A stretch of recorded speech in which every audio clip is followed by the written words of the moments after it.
Майя қызым,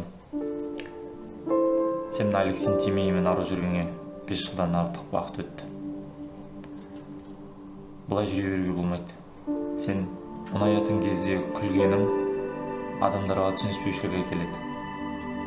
Өзіңнің өміріңе де кері әсерін тигізуде. Бұны асқындыруға болмайды. Жақын арада осы 1 жылдың көлемінде әртүрлі ситуациялық жағдайда бір мұнайып көру керексің сен. Керісінше менің осылай жүргенім жақсы емес пе? Көңілсіз жүрген несі жақсы? Депрессияға ұшырайсың, настроениең жоқ болады. Маған осы бір эмоциясы да бәрі жетіп жатыр. Майя, бұл ойың дұрыс емес. Адамға барлық эмоция қажет.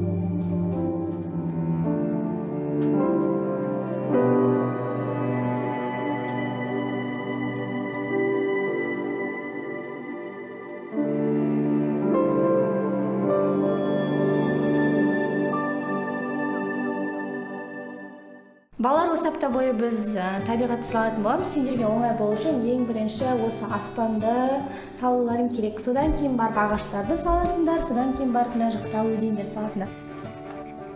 Майя, чодан барып келдің бе? Иә.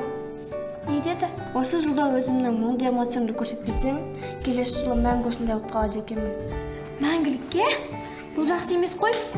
Керісінше менің мұнды сезбегенім жақсы емес пе? Сен өзің солай айтасың, бірақ жүрегіңде ол сезімнің қандай екенін білгің келетінін білемін.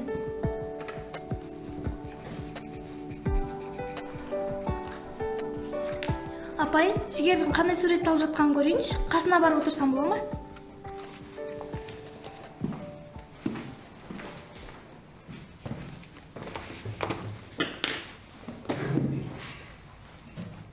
Жігер, біз Майяға көмектесуіміз керек. Ну что я могу поделать? Я что, похож на доктора? Давай убьем мою кошку, может, она заплачет. И что это шутка? Жігер, қоя салшы. Не істейміз, айтшы енді, обязательно ақылды екеніңді көрсету керек па? Вообще я где-то слышал то, что если такие люди не почувствуют эти эмоции сейчас, то в дальнейшем они эти эмоции не будут вообще чувствовать. Я психологқа барып та дәл солай айтты. Ну, тогда тут дела плохи. Что будем делать? Соны сенен сұрап тұрмын ғой. Ну, не знаю. Чтобы почувствовать эту эмоцию, нужна причина. Может, напугаем ее? Или же отберем у нее какую-нибудь дорогую вещь для нее? Жағдай қиын екен ғой, иә? Ой, жаным ашып кетті ғой. Енді не істейміз? Сене біздің әңгімені тыңдап отырсың ба не? Маяны ұнатпаушы едің ғой? Неғып ойлап қалғансың? Ну, мен оны жек көрем деген жоқпын ғой. Просто кейбір қылықтар ұнамайды. Содан? Менде бір идея бар. Қандай идея? Короче, слушайте. Сендер байқадыңдар ма?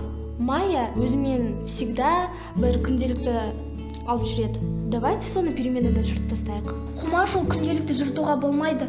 Ол Маяға өте қымбат зат қой. Ну, ол жай ғана пранк қой. Оны жыртсақ, ол өте қатты ашуланады. Конечно, она разозлится. Сначала она разозлится, потом у нее будет стресс, потом она будет переживать. В конце она будет грустить. Таким образом мы ее вылечим. Да все мы поняли, умник. Айымды шақыр, сенің планың бойынша жұмыс жасаймыз. Сразу айтайын бірақ, Майя қатты ашуланатын болады. Балалар, бізде 15 минут үзіліс.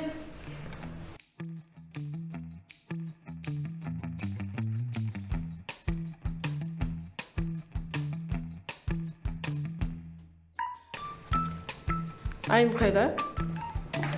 Міне, Майяның күнделігінің копиясын жасап келдім. Сыртына қараса алмайды. Иә, рас. Енді не істейміз?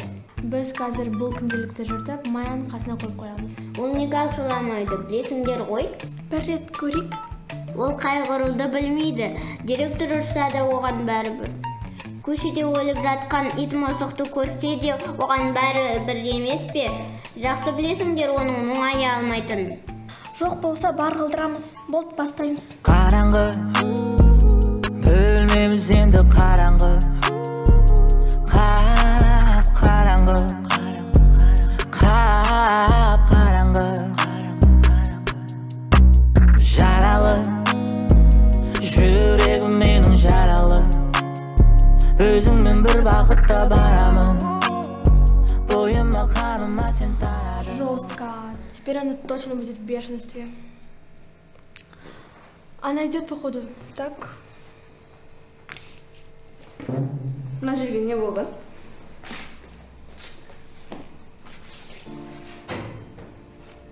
Мен күтемін ба? Мынаны кім істеді? Мен істедім. А чё? Бұл менің әкемнен қалған жалғыз ғана естер екен, білесің бе? Енді ол да жоқ. Рахмет саған.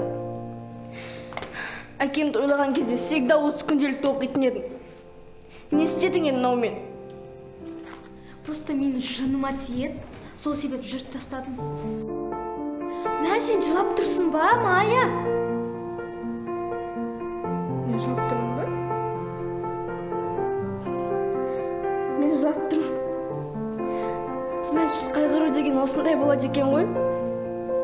Ну чё, Майя, құттықтаймын, теперь ты все эмоции умеешь чувствовать. Жеңілдеп қалдым. Бірақ та ол үшін әкемнің берген күнделігін жырту қажет емес еді. Мынау сенің күнделігің, біз оны жыртпадық, тек қана копиясын жасадық. Вот сенің күнделігің. Бұл жай ғана копия еді ғой. Біз сені емдеу үшін осындай істедік. Сонда сендер мені жылату үшін әдейі осындай жасадыңдар ма? Сендерге пранкер болу керек екен. А так жынды емеспін ғой, сенің күнделігіңді жыртып. Рахмет сендерге. Сендердің арқаларында мен емделдім.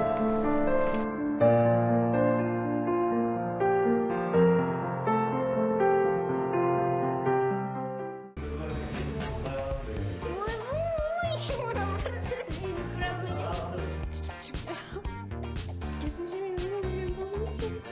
Эмоциясыз да бәрін істей аламын.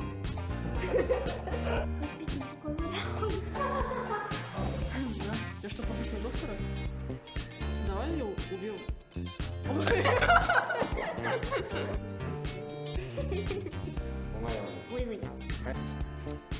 Ой. Сен не сезбейсің ба?